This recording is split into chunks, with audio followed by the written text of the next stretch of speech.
কি দৃশ্য দেখেন, পাহাড়। এই পাহাড় আসলে সবুজের মাঝে তো কুয়াশার দিনে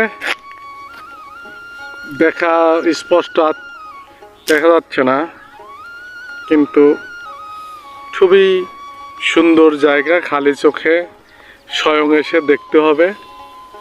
চমৎকার, অপূর্ব দর্শনীয় জায়গা। একের পর একটা পাহাড়, একটার উপরে আরেকটা, আরেকটার উপরে আরেকটা সাজানো। এখান থেকে যেন শুধু পাহাড় আর পাহাড় উপরের দিকে উঠে যাচ্ছে। এই যেন পাহাড়ের মিলন মেলা। এখন সবুজ ধান, পাহাড়ি ঝর্ণার পানিতে এই ধানগুলো চাষ হয়। সেই ধান চাষ করছে বাঙালিরা। আর ওপার থেকে ভারতের পানি আসছে, ভারতের পানি দিয়েই কিন্তু চাষ হয় এই বোরো ধান।